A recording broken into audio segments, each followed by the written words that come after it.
하나님 말씀, 우리 창세기 39장 1절에서 6절까지 말씀을 함께 묵상하도록 하겠습니다.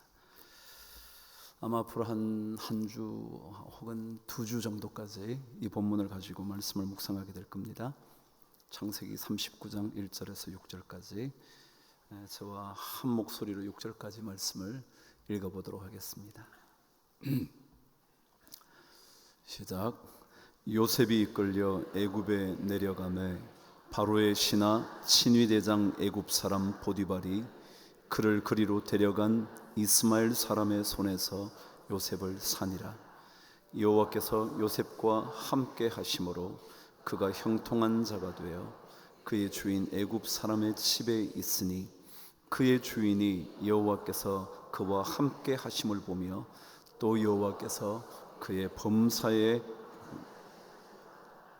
요셉이 그의 주인에게 은혜를 입어 섬김에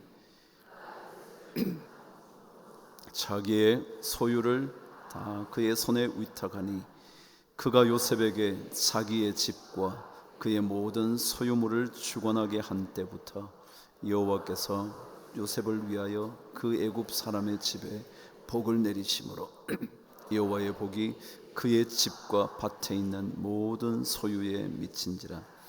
주인이 그의 소유를 다 요셉의 손에 위탁하고 자기가 먹는 외에는 간섭하지 아니하였더라. 요셉은 용모가 빼어나고 아름다웠더라. 아멘. 지난주에 우리 요셉의 이 말씀을 시작하게 됐죠. 제가 이 말씀의 주제를 하나님의 이끄심이라고 잡았잖아요. 그 이끄심이 바로 하나님께서 함께 하고 계신다 라는 의미였다고 말씀을 드렸습니다. 인도하시는 하나님께서 함께 하시지 않고 어떻게 인도라는 말이 가능하겠습니까?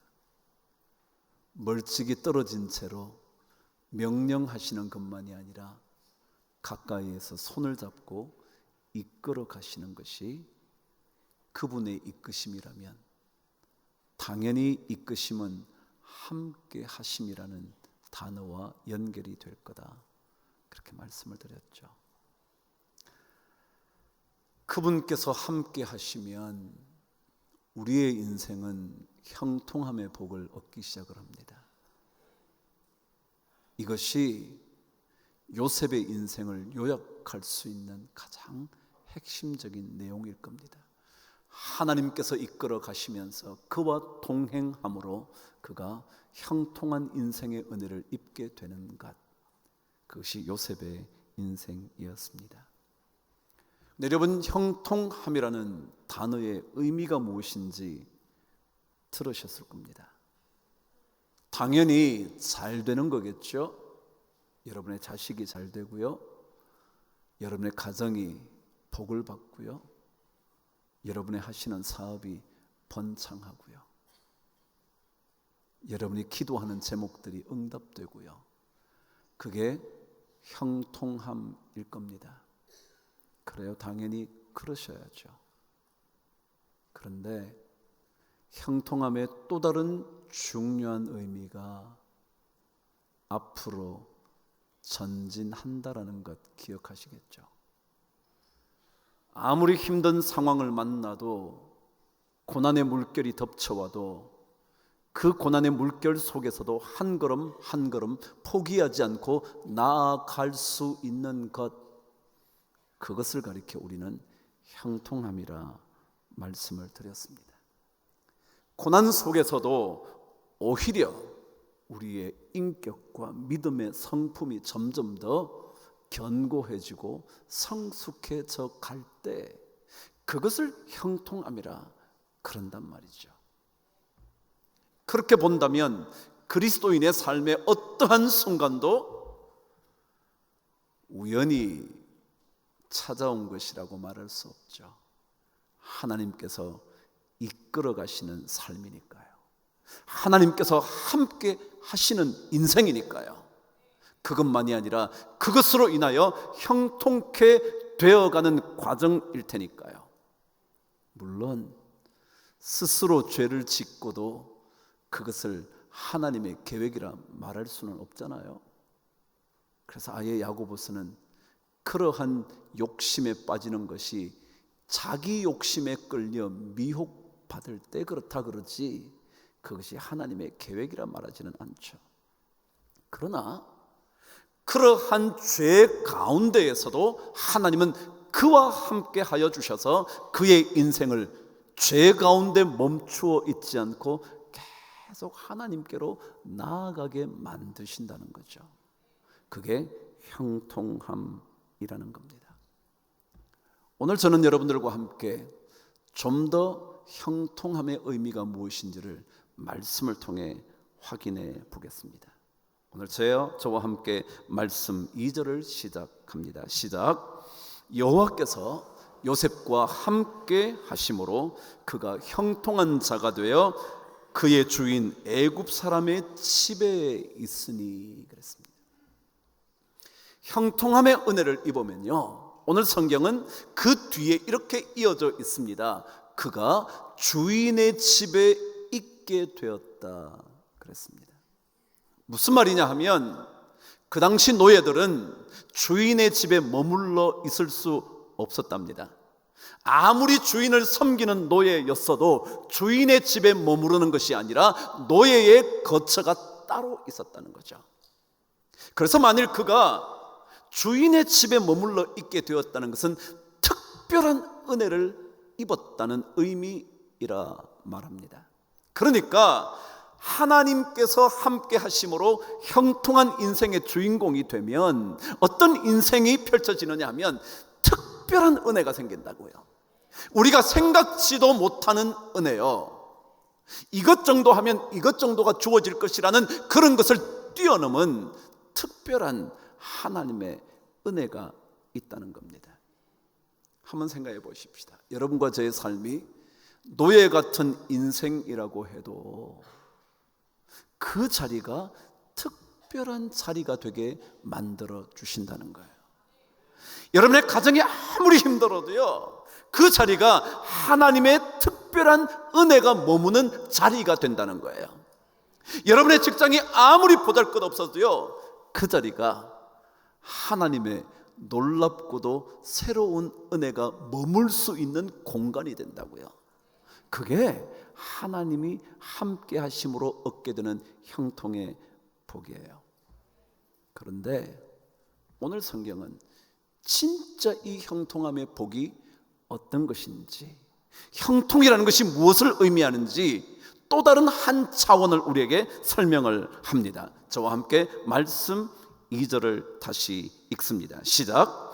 여호와께서 요셉과 함께 하심으로 그가 형통한 자가 되어 그의 주인 애굽 사람의 집에 있으니 그랬습니다.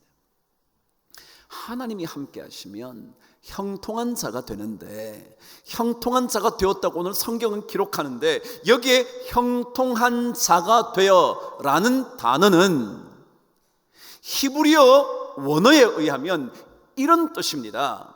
정확하게 표현을 하면 여호와께서 요셉과 함께 하심으로 그가 형통하게 하는 자가 되어 라는 뜻입니다. 다시 말하면 히브리어 문법에는 이 단어가 사역형 동사로 되어 있습니다. 사역형이라는 의미는 무언가를 하게 한다, 무엇을 만들게 한다, 시킨다, 그런 뜻입니다.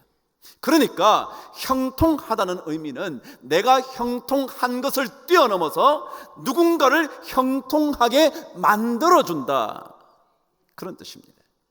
그러니까 진짜 예수 믿는 사람의 형통함은 어떤 거냐 하면 나만 잘 되는 것이 아니라 나를 통하여 누군가가 잘 되는 것, 그것을 형통이라고 그런다는 거예요. 그래서 오늘 성경은 형통한 자가 되어 그랬지만 더 정확하게 번역하면 형통하게 하는 자가 되어 라는 뜻입니다. 그래요, 예수 믿는 거는요, 자기만 잘 먹고 잘 되자는 기복신앙이 아니에요.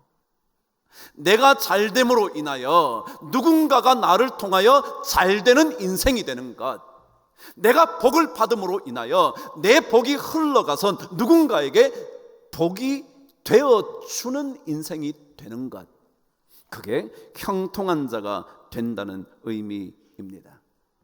여러분 결혼하셨나요?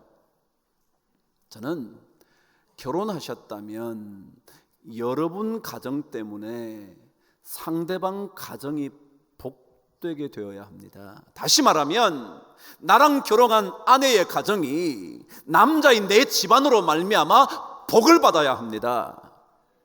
아내의 집안 때문에 믿지 않는 남편의 그 집안이 복을 받아야 이게 진짜 형통한 거다. 그게 성경이 가르쳐 주는 거예요. 내가 결혼하여 자식을 낳음으로 말미암아 내 자식이 부모로부터, 당연하겠지만 그러나 부모로부터 복을 받게 되는 인생, 결혼을 함으로 우리 가정을 통하여 시어머니, 시아버지가 복을 받게 되는 인생, 우리가 결혼함으로 인하여 우리의 장모님과 장인 어르신이 복을 받게 되는 것, 그게 진짜 형통함이라는 거예요. 그래서 하나님께서 아브라함에게 약속의 말씀을 주신 언약의 메시지에는요, 이 내용이 핵심으로 들어가 있습니다. 아시는 바대로 아브라함에게 하나님께서 명령을 내리시고 첫 번째 언약을 주신 것이 창세기 12장에 기록되어 있습니다. 그 1장은 여러분이 잘 아시는 대로 1절은 이렇습니다. 내 본토 친척 아비집을 떠나 내가 내게 지시한 그 땅으로 가라는 거예요. 여러분, 아브라함을 떠나보내시면서 하나님이 함께 하셨을까요? 함께 안 하셨을까요? 그럼요. 말할 것도 없죠. 그곳으로 가라고 명령하신 그분께서 잘 이끌어 주셔서 마침내 가나안 땅에 도착을 했어요. 가나안 땅에 도착하고 난 다음에 하나님께서 그에게 주실 복에 대하여 이렇게 설명을 했습니다. 그가 큰 민족을 이룬다는 거예요. 그가 복을 받아서 장대케 된다는 거예요. 그리고 그를 하여금 너는 복이 될 것이라고 하나님께서 말씀하세요. 그런데 제가 말씀드렸죠, 형통함이라는 것은 그걸로 끝나는 게 아니라고요. 내가 큰 민족을 이루고 내가 장대케 되고 내가 복을 받게 되는 인생만이 형통함이 아니라고요. 창세기 12장 3절은 이렇게 기록되어 있습니다. 땅의 모든 족속이 너로 말미암아 복을 얻게 될 것이다. 여러분, 이게 형통함입니다. 이게 하나님의 언약의 핵심입니다. 언약은 나로 인하여 네가 잘 되는 것, 나로 인하여 너 사업체가 번성하는 것, 그것만이 아니라 너로 인하여 땅의 모든 족속이 복을 얻게 될 것이라는 그것, 그게 하나님의 언약의 핵심입니다. 형통함은 그런 겁니다. 여러분만 잘 되어 사는 것이 아니라 나로 인하여 누군가가 복을 누리는 것. 우리 찬양 인도하는 목사님이 이현우 목사님이에요. 이현우 목사님이 기도를 하는 걸 들어보면요, 늘 반복되는 내용 하나가 있어요.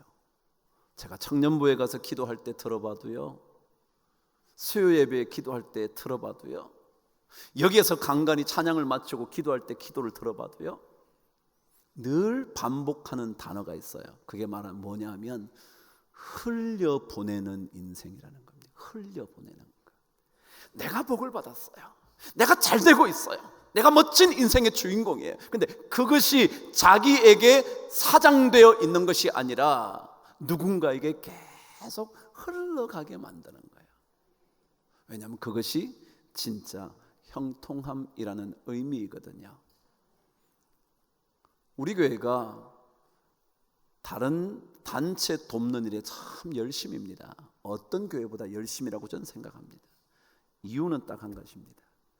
그게 진짜 형통한 교회의 모습이거든요. 형통함은 우리가 그냥 재정적으로 넉넉해지는 게 아니에요. 그 재정적인 넉넉함을 우리만 갖고 쓰는 게 아니에요. 우리 때문에 누군가가 계속해서 복을 얻게 될 때 그것을 진짜 형통함이라 그런 거거든요. 그래서 저는 자기가 부유해졌다고요 자기만을 위해서 쓰면 그건 형통함을 모르는 거예요. 형통함을 아는 사람은 내가 받은 이 부유함을 남들에게 계속 나누어 주는 거예요. 왜냐하면 그것이 성경이 말하는 형통한 인생이라고 말하거든요. 그래서 저는 남들에게 주는 게 좋아요. 왜냐하면 그것이 내 스스로 형통한 인생을 살아가고 있다는 증거가 되기 때문에 그래요. 이게 성경이 말하는 형통함이죠. 그래서 그리스도인들의 삶의 궤적은 분명합니다. 이런 거예요. 하나님께서 이끌어 가시는 인생의 주인공이 되어 그분의 함께 하심을 경험하다가 그분의 형통함의 복을 누리면서 그 받은 복을 남들에게 형통하게 만들어주는 인생이 되어주는 것. 그러다가 그 어느 누구가 또다시 하나님의 복을 받은 그것을 누군가에게 또 나눠주는 것, 이런 순환이 계속되는 것, 흔히 말하면 선순환이 이루어지는 게 그리스도인의 삶이에요. 악순환이 아니고요, 계속 복을 받았어요, 복을 전해줘요, 그 복이 또 다른 삶에게 전달되어요, 그 복이 또 다른 삶에게 전달돼요. 계속 그 복이 흘러가는 인생이요. 그게 형통함의 복을 받게 되는 그러는 거예요. 그런데 오늘 성경은 우리가 형통하게 되는 가장 중요한 목적이 있다고 가르쳐 줍니다. 형통하게 되는 것. 남들을 부유하게 만드는 것도 중요한 의미이겠지만요, 가장 중요한 한 가지를 오늘 성경은 이렇게 기록합니다. 저와 함께 3절을 읽겠습니다. 시작. 그의 주인이 여호와께서 그와 함께 하심을 보며 또 여호와께서 그의 범사에 형통하게 하심을 보았더라 라는 구절입니다. 이 3절에는 반복된 단어가 등장합니다. 보며 보았더라 라는 단어입니다. 보며 보았더라. 제가 다시 한번 이 말씀을 주어와 동사만 떼서 한번 읽어볼 테니까 잘 들어보십시오. 그의 주인이 보며 보았더라 라는 겁니다. 자, 잘 들으세요. 요셉의 인생을 보면서 주인인 보디발이 무엇을 보게 되었느냐면, 저 사람에게는 하나님이 함께 하시는구나 라는 것을 봤대요. 또 하나는 저 친구의 인생을 보니까 하나님께서 형통하게 하시는구나, 그걸 보았대요. 누가 형통하게 했다고요? 하나님께서요. 그러니까 요셉의 주인인 애굽 사람 보디발이 요셉의 형통함이 어디로부터 온 것이라는 걸 봤다고요? 하나님으로부터 온 것임을 보았다는 거예요. 무슨 말이냐 하면, 우리 그리스도인들의 형통함의 진짜 목적은 뭐냐면 하나님을 보여주는 데 있어요. 내가 진짜 부유한 인생이 된 것을 보면서 저 친구 참 잘 사네, 이게 아니고요, 내 잘 사는 모습을 보다가 하나님이 그렇게 해줬구나 라고 깨닫게 하는 거예요. 그래서 여기에 보다라는 단어의 뜻이 뭐냐면 깨닫게 하다라는 겁니다. 내 형통함을 보면서 하나님이 그렇게 하셨구나 라고 깨닫는 거예요. 한번 생각해 보십시다. 어떻게 요셉의 주인인 애굽 사람 보디발이 요셉의 모습을 보면서 하나님을 생각하게 됐을까요? 하나님이 함께 하셨음을 어떻게 보았을까요? 하나님께서 형통하게 하심을 어떻게 알게 되었을까요? 그냥 한번 생각해 보시죠. 성경 속에는 기록되어 있지 않지만 혹시 이런 상상은 할 수 있을까요? 아마도 어쩌면 요셉이 혼자 앉아 있을 때 기도하고 있었을 가능성은 없었을까요? 그래서 물어봤을 수도 있을 거예요. 야, 너 누구에게 기도하니? 그때 뭐라 그랬을 것 같습니까? 나의 하나님께 기도한다고 말했을 가능성이 있지는 않았을까요? 왜냐하면요, 애굽 땅에는요 신들이 굉장히 많습니다. 출애굽기 10가지 재앙은요, 전부 다 이 애굽 족속의 신들과 싸우는 싸움입니다. 파리의 신, 이의 신, 그 전부 다 신들입니다. 신들과 싸워서 이기는 이야기입니다. 그러니까 수많은 신들이 있는데 잘 되는 모습을 보면서 하나님께서 그렇게 하셨다는 것을 보았다면 분명히 요셉에게서 하나님과 함께 있었음을 보고 있었을 거라는 거예요. 그러니까 하나님께 기도하고 있었든지 자신의 신앙을, 하나님께 향한 신앙을 고백했든지 분명히 그는 주인에게 하나님을 보여주고 있었다는 거죠. 그러니까 예수 믿는 사람 인생의 목적은 다른 게 아니에요. 여러분이 잘 되는 게 목적이 아니고요, 잘 되는 것을 통하여 하나님을 보여주는 겁니다. 내 자식이 잘 되는 것을 통하여 하나님을 깨닫게 해주는 겁니다. 내 사업이 번성하는 것을 통하여 하나님이 이러신 분이라는 것을 알게 해 주는 겁니다. 여러분의 좋은 성품을 보다가 저 사람 참 성격 좋아 라고 말하는 것으로 그치지 않고 저 사람 참 예수 믿더니 변했네, 하나님을 만나더니 달라졌네, 그것이 우리의 좋은 성품의 목표라는 거죠. 예수 안 믿는 남편이 예수를 믿게 됐어요. 그 아버지 때문에 가정의 분위기가 달라졌어요. 그것이 하나님을 보여주는 거예요. 그게 진짜 형통함이라고요. 우리 아버지가 예수 안 믿었는데 간절하게 기도하는 엄마 때문에 예수 믿더니 삶이 달라졌다는 거예요. 그래서 하나님을 보게 해주는 거예요. 하나님을 깨닫게 해주는 거죠. 우리 인생은 하나님을 선포하는 인생입니다. 하나님을 보여주는 인생입니다. 그래서 사도 바울은 우리가 그리스도의 편지라고 설명을 하는 거죠. 사람들이 나를 보다가 하나님의 편지를 읽기 시작하는 거예요. 나를 보다가 그리스도의 향기를 맡기 시작하는 거예요. 누구를 보여주는 인생이라? 하나님을 보여주는 인생이라. 그게 우리 형통함의 진짜 목적이라고요. 그래서 마태복음 5장 16절은 그렇게 기록되어 있거든요. 이같이 너희 빛이 사람 앞에 비치게 하여 그들로 너희 착한 행실을 보고 하늘에 계신 너희 아버지께 영광을 돌리게 하라. 이게 주님의 말씀이에요. 여러분의 착한 행실이요, 야, 그 사람 괜찮아, 성품 참 좋지, 그게 아니라 그것을 통하여 하나님을 보여주는 거예요. 하나님을 보여주는 거예요. 사람들이 여러분을 보다가 무엇을 깨닫습니까?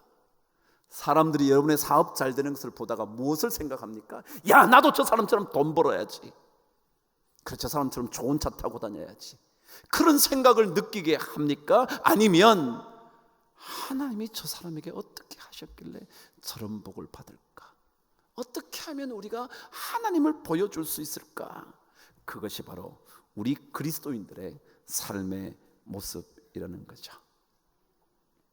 예수 믿은 것 때문에 내 인생이 변화되고 나의 생각이 바뀌고 영혼이 깨끗한 창이 되는 이유는 사람들이 나를 통하여 하나님을 보게 하려고, 하나님을 보게 하려고.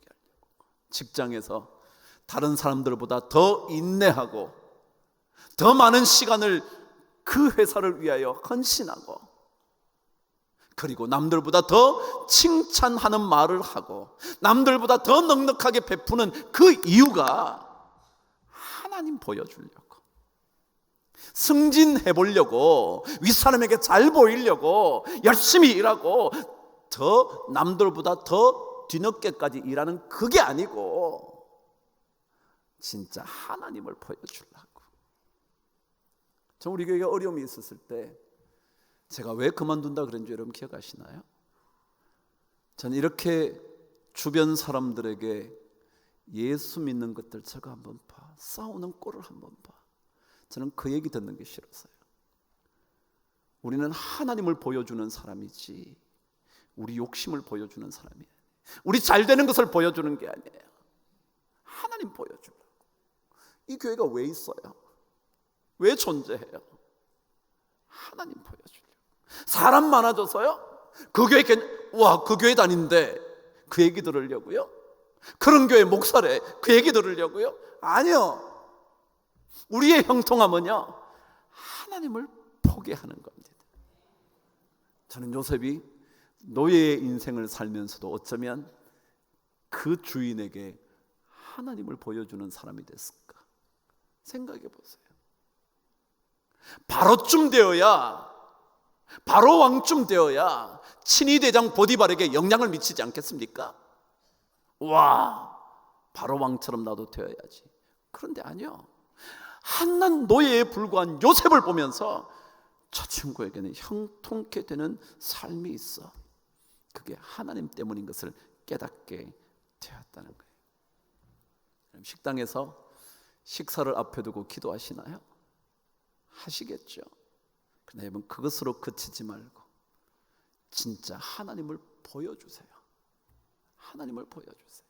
우린 그것 때문에 사는 거거든요. 그게 우리의 삶의 형통케 되는 진정한 목표거든요.